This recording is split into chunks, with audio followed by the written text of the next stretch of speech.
Chapter 8 এর শুরুতে এইটা বোরুটোর উপর ইমপ্রেস হয়ে যায়, কারণ মিৎসুকি বোরুটোকে বলেছিল যে I am your San. Naruto next জেনারেশনে আমরা দেখেছি মিৎসুকি বোরুটোকে সান মনে করত। সান মানে সূর্য। মিৎসুকির সবকিছু জুড়েই ছিল বোরুটো। কাওয়াকি এইটাকে বলে যে মিৎসুকি লোকেশন বের করো। তার লোকেশন পাওয়া মাত্রই কাওয়াকি সেখানে যেতে থাকে।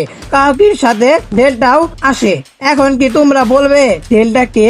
ভাই, ডেল্টাকে ইয়ামাটো ক্রিয়েট করেছে তার মেয়ের ডিএনএ দিয়ে। আরেকটা কথা তোমাদের মনে করিয়ে দেই, এইটা আর ডেমনকেও কিন্তু সেই ক্রিয়েট করেছে। যাই হোক, পরবর্তীতে কাওয়াকি এবং ডেল্টা মিৎসুকির কাছে যেতে থাকে। ডেল্টা কাওয়াকিকে বলে যে এইটা যখনই তোমায় অপছন্দ করা শুরু করবে তখনই আমি তোমাকে মেরে ফেলবো। কাওয়াকি উত্তরে বলে যে একদম চিন্তা করো না, আমার কাজ একদম শেষ হওয়ার পর আমি নিজেই চলে যাব।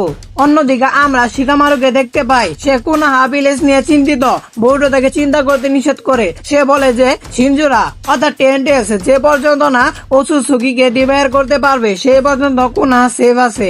ইনো টেলিপ্যাথি ইউজ করে তারা কিন্তু এখনো কিন্তু কনভারসেশন চলছে। এর মধ্যে হুট করে কাওয়াকি ঢুকে পড়ে। কাওয়াকি শিকামারুকে বলে যে বোরুটো কোথায় আছে সেই লোকেশন সে জানতে পেরেছে, সে সেখানে যাচ্ছে।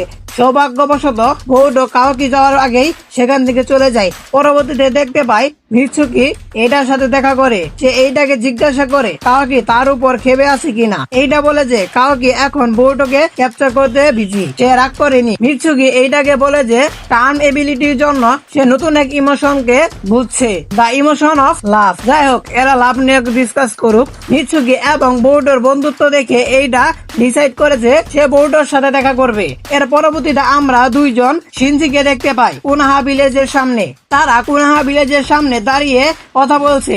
এই শিনজি দুটো আর কেউ না, এই শিনজি দুটো হচ্ছে হিডারি এবং জুরা। ভাই, এই মুহূর্ত চলে এসেছে প্রায়। কোন মুহূর্ত তা তোমরা একটু পরে জানতে পারবে। যাই হোক এই বিষয় নিয়ে আমি পরে কথা বলবো, কারণ পরবর্তী চ্যাপ্টারের কথা যদি এখনই বলে ফেলি তাহলে তোমরা সেই চ্যাপ্টার নিয়ে মজা পাবে না। দেখতে থাকো, মজা পেতে থাকো। যাই হোক, মজা বলছি কারণ আর 2-1 চ্যাপ্টার পরে যা তোমরা শুধু শুনেছ কিন্তু তোমরা এখন তা জানতেও পারবে। যাই হোক, তাদের আসার কথা শিকামারু জেনে যায় এবং সে অবাক হয়। তাদের একজনের চাকরা আননোন হলো, বাট তাদের আরেকজনের চাকরা হুবহু সাসুকে উচিয়ার সাথে মিলে যায়। হিডারি ও জুরার মেইন টার্গেট হচ্ছে নারুটো। তারা নারুটোকে ডিভাইড করতেই তারা কোনোহাতে এসেছে। তাদের থামানোর জন্য বেশ কিছু জনিন আসে।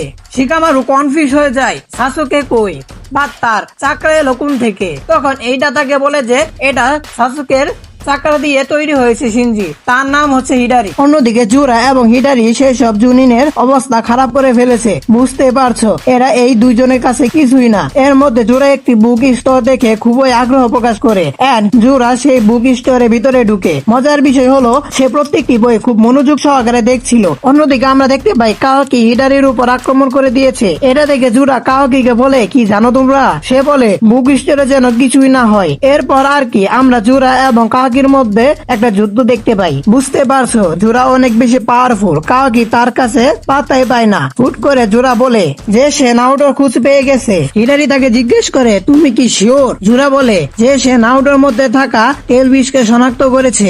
আর তোমরা সবাই জানো জুরা কিন্তু টেন্টেলস থেকে তৈরি হয়েছে। সে হচ্ছে টেন্টেলস এর ইভলভ ভার্সন। তো স্বাভাবিকভাবে সে অন্যান্য টেলবিশকে কোথায় গিয়ে আছে তা কিন্তু বুঝতে পারবে, মানে কাছাকাছি আসলে। অন্যদিকে সাসুকের চাকরা সেন্স পেয়ে সারাটা সহ অন্যান্যরা হিডারির দিকে আসছে। তারা হিডারির কাছে আসবে কি? তাদের সামনে হিডারি চলে আসে। এটা তাদেরকে জিজ্ঞেস করে যে নারুটো কোথায়। জোরা হিমাওয়ারির দিকে তাকিয়ে অনেক বেশি কনফিউজ হয়ে যায়। সে বুঝতে পারছে না এখানে আসলে হচ্ছেটা কি। হিমাওয়ারির মধ্যে কেনসে 9 টেলস কে ফিল করতে পারছে। এত বড় একটা গোপন রহস্য রেগে চ্যাপ্টার শেষ হয়ে যায়। পরবর্তী চ্যাপ্টারে তোমরা আসল রহস্য জানতে পারবে। Good bye, thank you.